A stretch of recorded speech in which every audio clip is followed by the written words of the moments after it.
ñu ngi leen di nuyu di leen jaajëfal yéen ñiy suivre chaîne bi di Xalaat TV ñu leen di dalalaat ci seen jàngatu bés bi tey dañuy ñëw ci li ay di jàmbat mooy moment bii ñu nekk def vidéo bii yow mii di ñu seetaan ba di ñu déglu wala keneen koo xam ni amaana sax seetaanul vidéo bii ak ñun ñii di wax ak yéen suñu bakkan mi ngi ci xottu gerte. tey amul benn sénégalais buy dund ci biir réew mi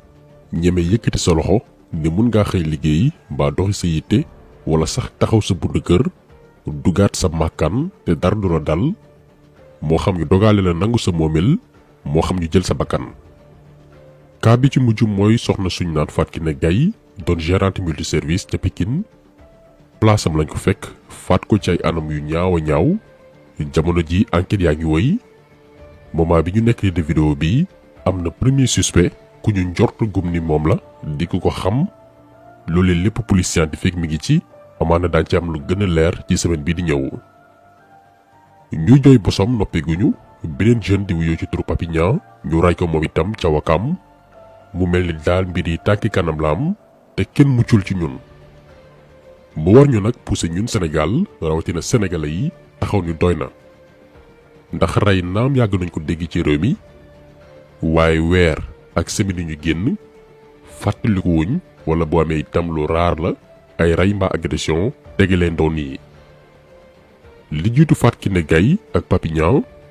fan yi rek matul 3 semaines ab ndaw buy wuyu ci turu Oumar Diop la ñu agressé jël bakkanam ci VDN 3 wu Corniche bu Guédiawaye. quelques jours avant loolu aussi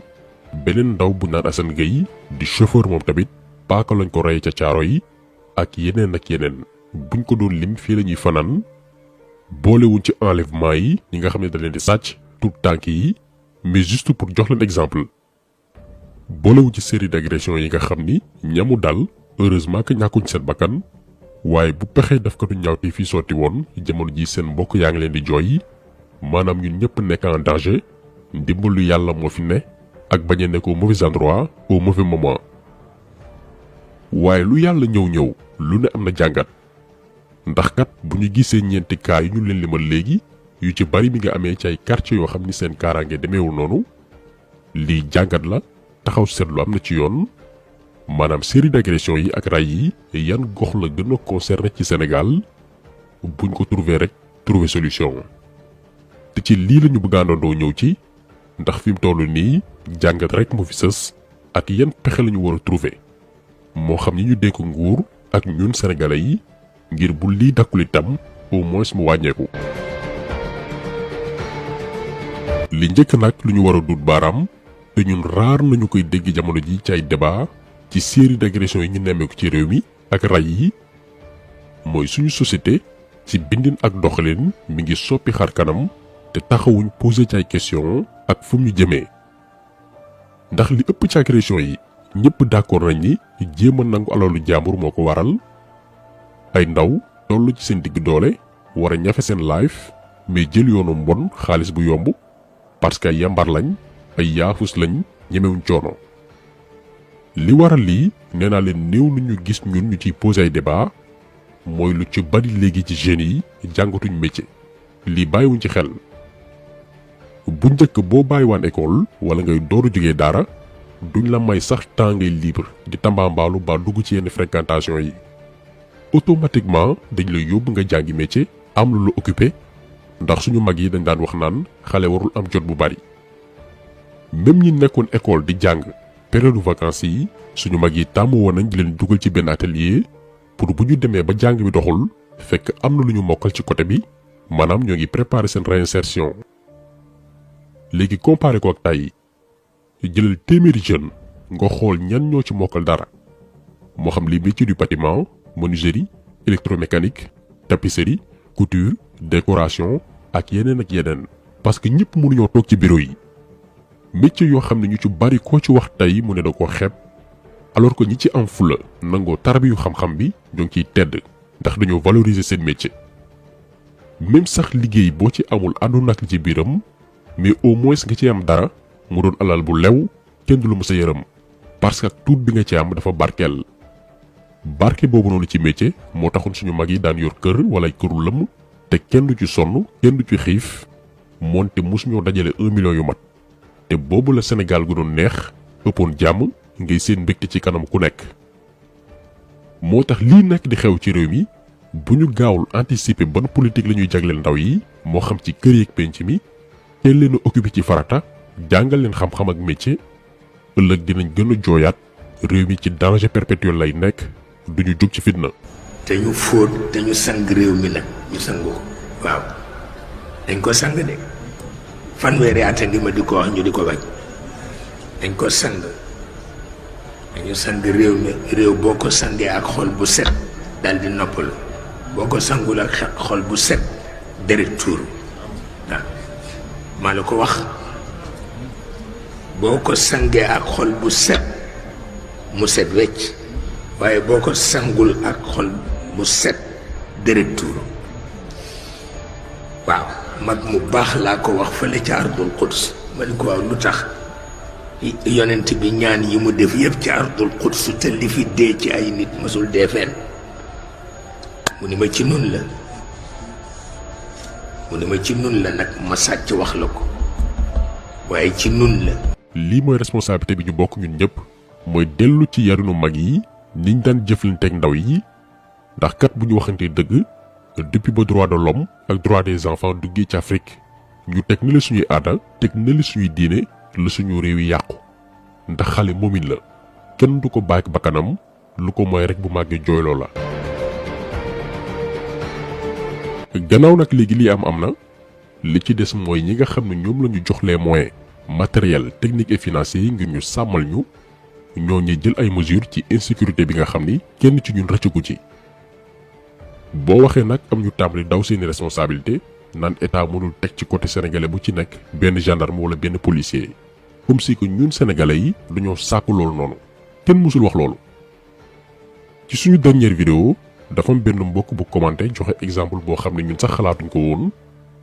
mu ne période corona bi bi soog a dugg Sénégal boobu corona raygul 10 personnes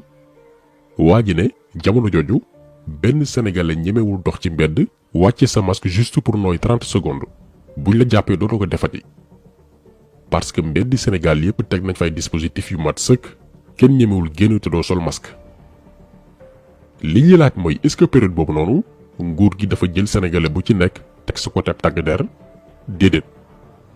takk der yi ñu génne woon matuñu 1 million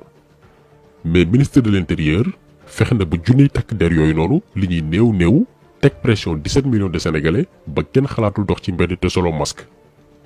20 heures xalaatoo mu fekk la ci mbedd mi ndax ay éléments police ak gendarmerie ñoo ngi pointé fépp période boobu noonu lu ñu doon wax agresseurs yi neexleetuñ maanaam mesure yooyu noonu ñu jëloon dafa demoon sax ba xañ jàmm def ko tu ñaawtee fii ndax ku defoon na ko sulul noonu amul fooy jaar ba rëcc gaa yaa ngi pointé fépp. ndax lan benn virus boo xam ne jamono gi ñuy décréter couvre-feu ak état d'urgence rayagul woon 10 personnes mais fexe nañ ba contenir 17 millions d'habitants ku nekk respecter les mesures. tey nag la réew mi gën a nekk en danger ndax chaque jour ñu ngi ray di agresser ay doomi aadama boo ko yëgee ak boo ko yëgul.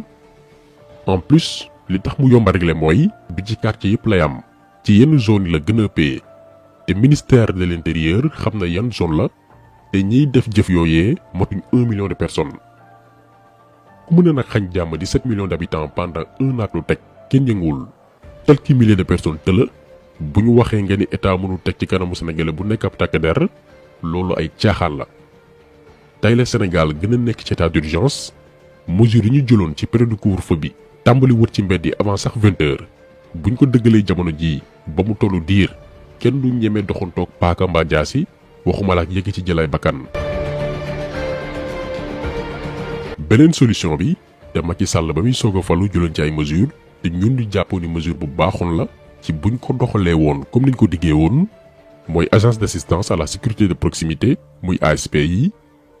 projet bii nii mënoon naa régler lu bari ci problème de sécurité au Sénégal daañu ñëw ci li tax ñu wax leen lii mais malheureusement Macky moom lu mu tëgg rek rax ci përëm. dañuy taxaw ci lan moo ne rôle ak mission ASP yi biñ koy créé dañoo gisoon ni armée police ak gendarmerie mënuñoo jël yenn lim yi ndax budget bu Sénégal du ko attan waaye régler mbiru sécurité dafa ne woon urgence ba il fallait que ñu trouver solution. ci lañ créé ASP yi di leen fay 50 000 par weer diggoon leen ni bu ñu doxalee ay at daañu leen yokkal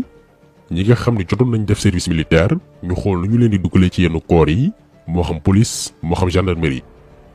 ay jeunes yu bëgg Sénégal engagé wu amoon yaakaar servir seen réew. lan moo waru nekk seen liggéey tur bi rek wuyu na boromam muy sécurité de proximité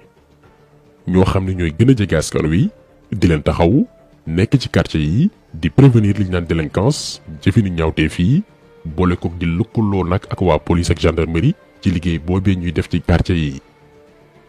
lii moo newoon mission ASP yi mu nekkoon lu am solo buñ ko jëmaloon waaye lan moo xew après dañ leen détourné ci seen objectif ñàkkal ko fayda. ñu jël leen yóbbu leen ci tali yi ñuy régler circulation ak ay jàppale yenn policiers yi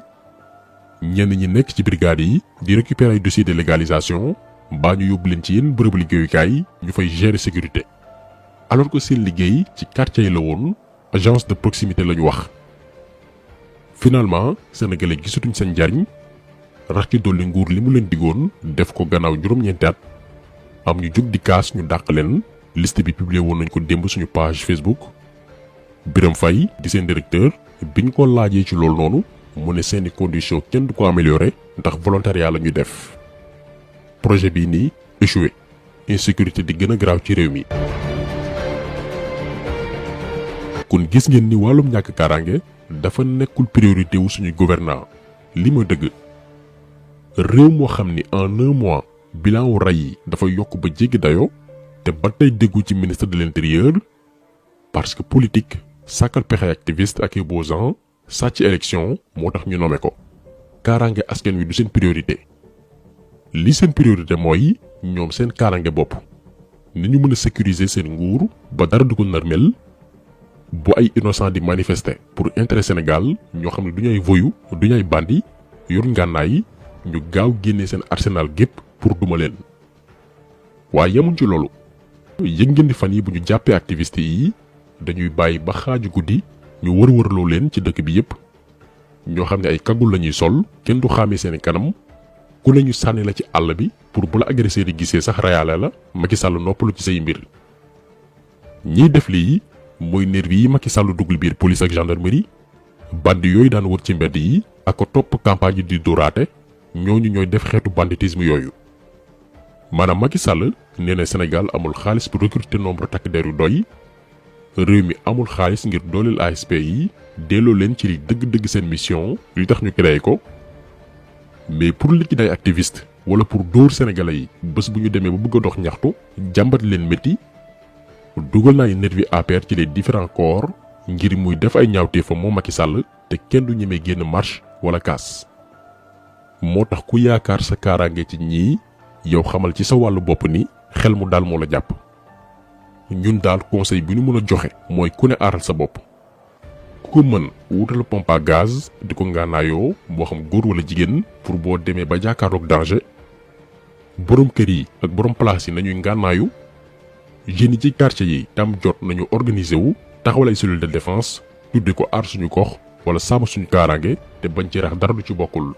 fii la Sénégal tollu ndax ña ngay fay dénk leen ngir ñu sàmmal la taluñu la